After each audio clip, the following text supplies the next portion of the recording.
Hi guys, Jarkin Reviews here, and I'm finally back with an action figure review. I've been wanting to do a proper one of these probably since I started this channel 4 years ago, and what a better set to pretty much do it with than the latest B&M wave.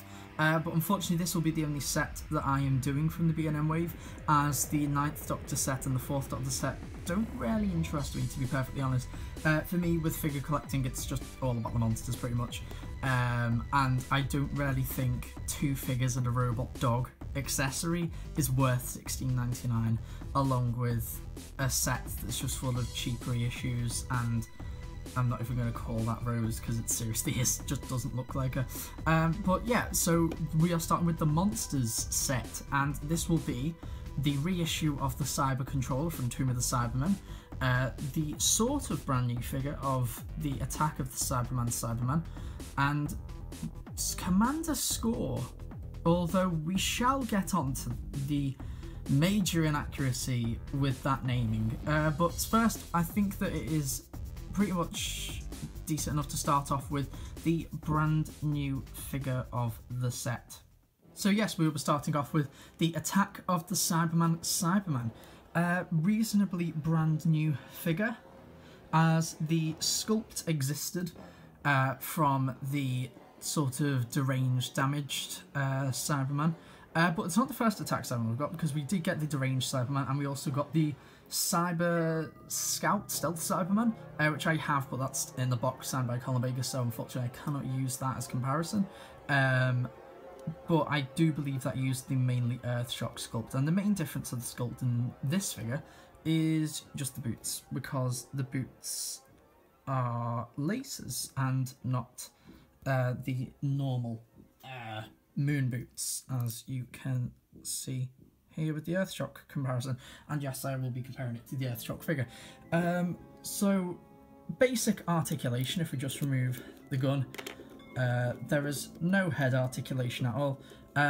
Articulation is hindered at the arms. Biceps do a 360 swivel. Same with the hands. He can go all the way around the waist. Legs go out to the side. Kick forward reasonably, but no back kick either. However, reasonable bend at the knees, and a very stiff 360 at the boots. The boots really aren't sculpted to move. They are a bit of a thinner sculpt, so they're shaped a lot more to the actual leg, so it is a bit hard to actually turn them. But the gun in this is rightly so a lot of a lighter gold compared to the Stealth Cyberman, as the Stealth Cyberman is a very dark gold, almost bronze really. And in comparison to the Earthshock gun, you can see here that same sculpt exactly, however instead of silver it's just in a gold, and works quite well, to be perfectly honest. With the actual figure, there are a few inaccuracies, I will admit. One thing that when this figure was announced, I just looked at and something was off, and I just couldn't quite put my finger on it, and it's the eyes. The eyes are painted black, and they're not black in the episode. They did use a more grey mesh on the eyes in Attack of the Cybermen than in Earthshock. Earthshock, it was a bit more silvery and lighter grey, but on some photos these do appear black, so to be honest I'm not quite bothered. And they did miss out a paint app on the top, with the little sort of micro chip there, that should be painted black. However, you know, it doesn't really matter. Also, the inside of the chest unit isn't painted, but I don't think it actually was in the actual story either. But honest to God, I just absolutely love these Cybermen figures. The 80s Cybermen, they actually just look like proper soldiers. The detail on them is absolutely amazing. All the tubing, even on the back we see just all the wires, the big cable running all the way to the chest unit, all the way down the legs, and it's just really well done. Unfortunately, this does lack a bit of a black wash, which doesn't bring out the details that the normal Earthshock Cyberman did. And you can see a few differences. There is a bit of an assembly difference in this figure as well.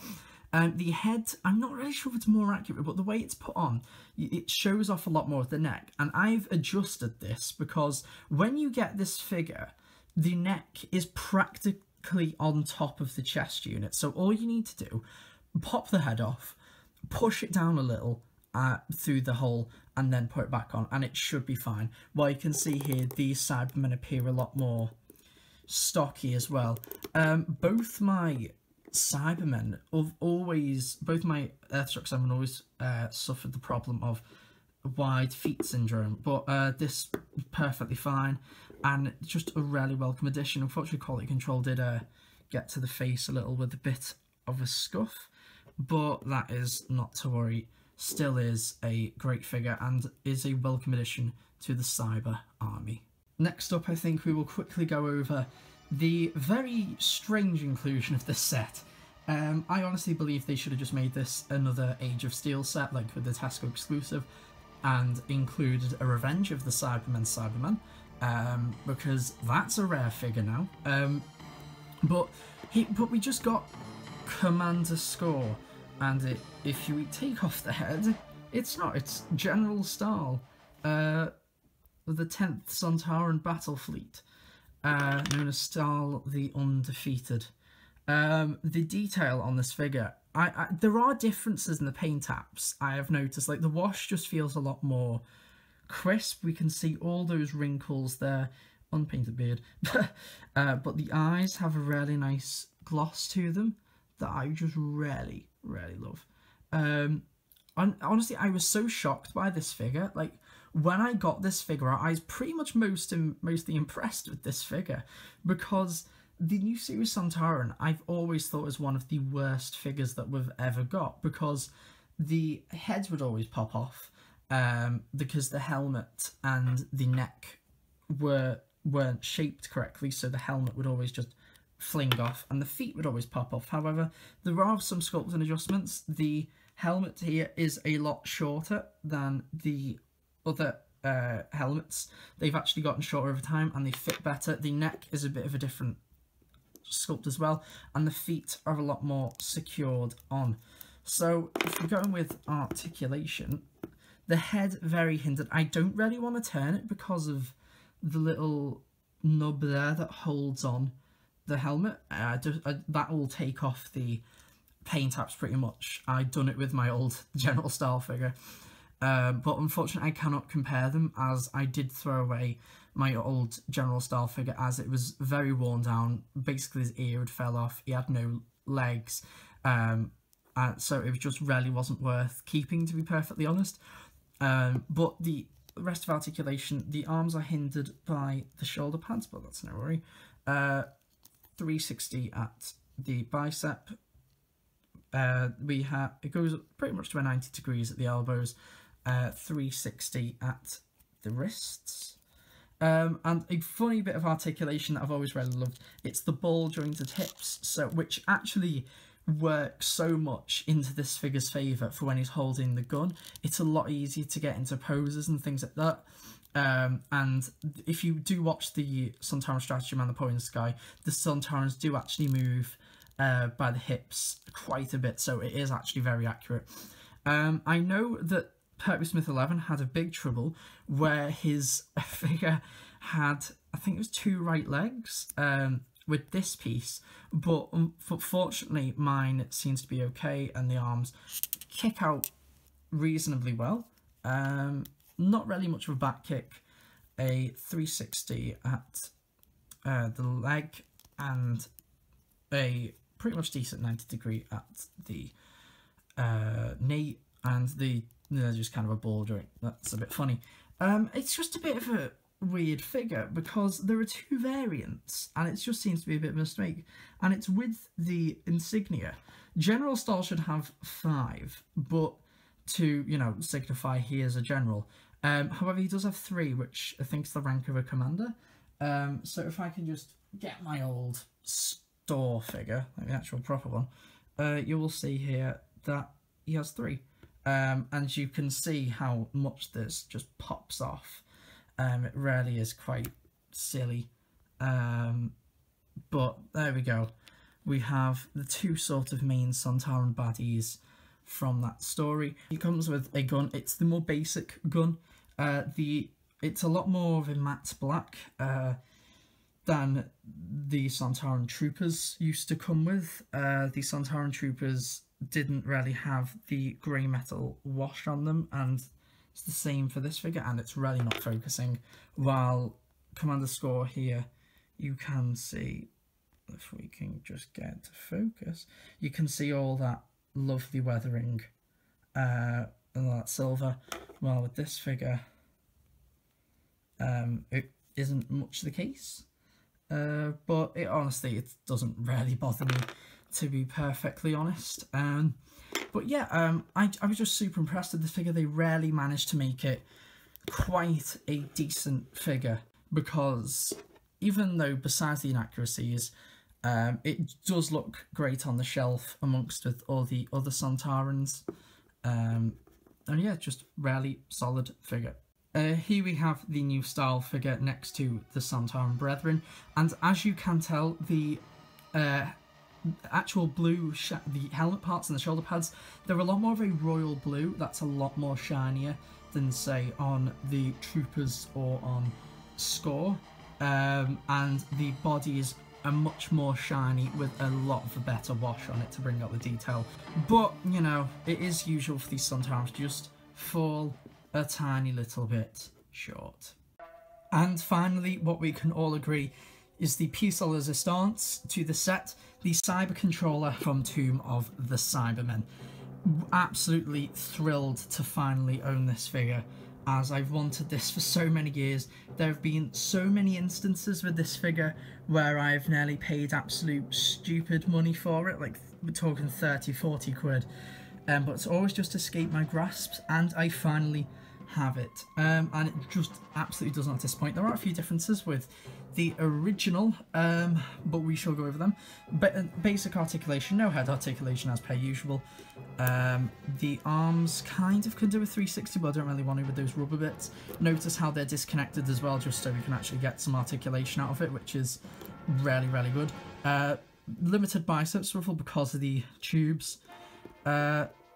Elbows, decent bend, with a 360 at the hands, 360 at the waist. Legs, sort of can not really kick out, but they do go forward, and turn a little bit back.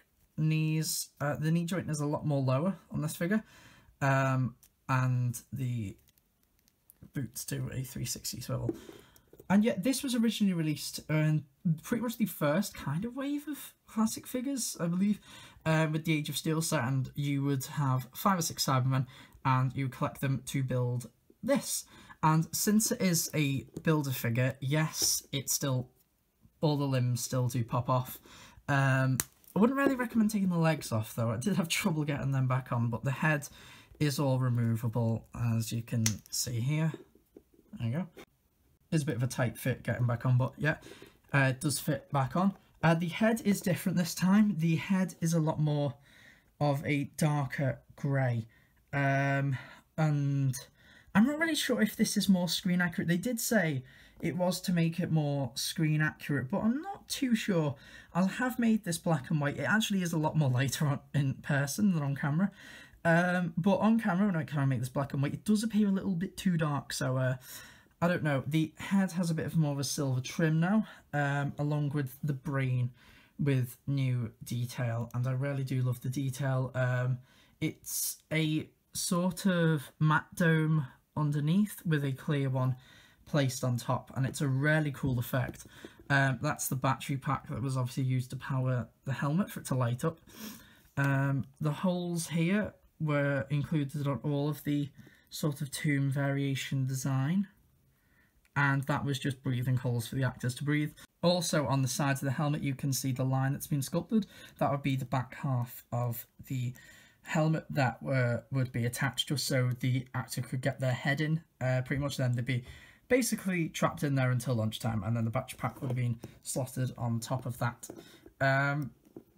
So yeah, overall it is a very basic design, and I really just dig that. he wouldn't really need the big chest unit and things for the weaponry, because he's always surrounded by Cybermen, so it makes sense. Plus, as we can see in Tomb of the Cybermen, he rarely holds his own. He is very scary, as you know, Tomb of the Cybermen. It's basically just a mummy story with Cybermen, basically. There is a few quality control issues. Like I do have like a little bit of glue there, and I did have a scratch there that I rubbed off. But overall, I think they really did a superb job with this figure. I really love the way that they have deattached that, just so we can have a bit of that extra articulation. Because if we bring in Tomb Cyberman, these tubes really do limit articulation, and you can see there they do split after a while as well. So you kind of just have to, fortunately, keep them a bit static. But honestly, it's fantastic to finally have a controller for my Cybermen. So overall, what do I make of this set of 3 figures? Absolutely superb. Definitely, honestly, I believe the only set worth £16.99. The Cyber Controller, definitely the best figure of the set, which you really want to get this for. People are putting this on eBay for £30, £40. This is, the rarity of this figure is not going to be harmed at all. Second best, definitely the Attack Cyberman, because it's always good to have a few more 80s Cybermen. And unfortunately, the Sontaran does get last place. However, it's a very well made figure as well. I love all these figures. They just finally corrected all the issues with all of them, like the helmet on Staal and the 80s Attack Cyberman. They just made fully accurate with the boots and just reused the sculpt from the damaged version. So yeah, definitely 100% recommend if you can pick this up. It's just an absolutely phenomenal set, completely worth your money. And yeah, I just hope you enjoyed this review, and I hope it has persuaded you to try and hunt down this, because I assure you, probably by the end of the next month, these aren't going to exist in stores. The B&M sets go like that. So yeah, thank you very much guys for watching, and I will see you later. Goodbye.